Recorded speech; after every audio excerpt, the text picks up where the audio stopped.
Premier, that was a very comprehensive speech that you gave us yesterday, but let's look at a specific issue. The issue of the overall budget. What is the overall budget that's been allocated to the province? Well, the MEC for Finance in our province will deliver her budget speech next week and will outline in detail. But our Gauteng provincial government budget is slightly over 90 billion rands, just over 90 billion rands. That's the provincial government budget. But you know that we are in a space here as the totality of Gauteng city region, where we have big municipalities who have an additional budget of over 120 billion rand. So our combined budget as the provincial government and the Gauteng municipalities is over 200 billion rand. This is a big budget that has been allocated to the province. How are you going to deal with the issue of mismanagement of the monies that have been allocated to the different departments and the issue of corruption? Will there be a watchdog that makes sure that all the checks and balances are in place? Yes, these are big projects. You are right. There's a potential for corruption there.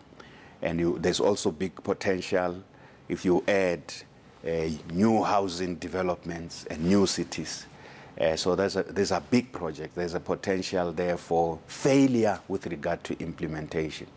So what keeps me awake now that we have these grand plans, the first thing is how do we make sure this happens? We are overhauling the apex of government in our province, which is the Premier's office. You can't get those things done unless you're going to really have a dynamic machine at the heart of government.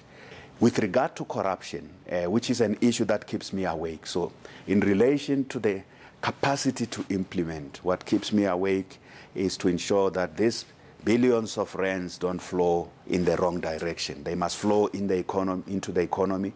They must flow into communities. They must empower black people. They must empower women. They must empower the youth.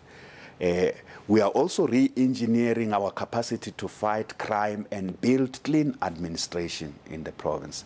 And I announced yesterday one of the key areas of intervention. We will be setting up in the Premier's office the Integrity Management Office to ensure that we enhance our capacity to fight corruption across the system. Let's look at the issue of transport.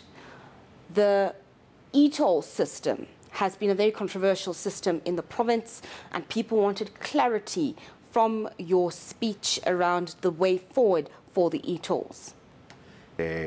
All that which we know and would want to achieve is that the concerns raised by people, that the negative impact and the system as is now is not affordable.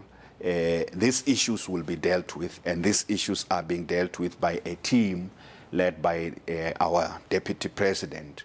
What sort of issues will you be discussing in the meetings that you have with the Deputy President? Give me like a practical example. There's more than 60 recommendations.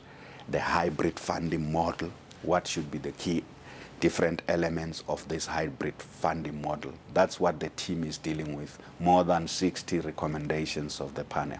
Okay, that's great. What did the Premier say about Etolls? Are we paying for Etolls or are we not paying for Etolls? It sounds very simplistic, yes, but I think it gets to the heart of their concerns. You know, my response is let's wait for the decision that will be announced. And when will that be? We are doing our best as the team that's led by the Deputy President to finalize a model. I'm certain that that model will be based on the principle of user pay. And that principle of user pay is something that as a country we can't go back on. You've injected 2 billion rands into the system.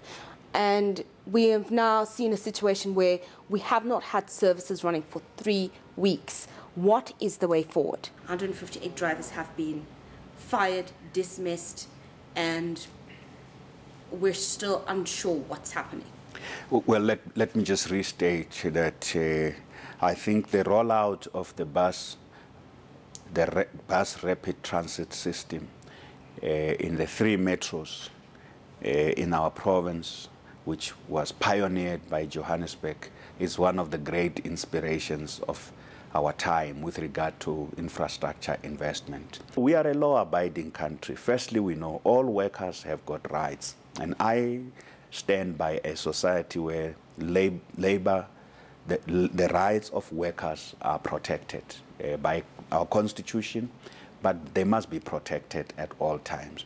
They can't be involved in the kind of action that they are involved in now. And when they do, when they don't follow the law, they require an adequate response by the relevant authority. We can't support anarchy. You spoke about the issue of the township revitalization.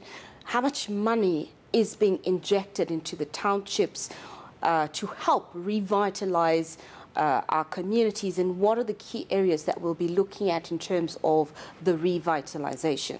I outlined yesterday that 300 million rands is going to be spent in supporting township enterprises. And every government department in Gauteng, now it's no longer a plan, it's implementation.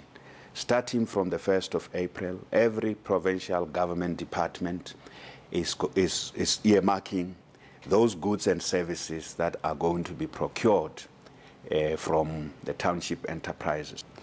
Premier of the Gauteng province, thank you so much for speaking to us and giving us clarity on some of the key points that you spoke about in your State of the Province address on Monday. Thank you.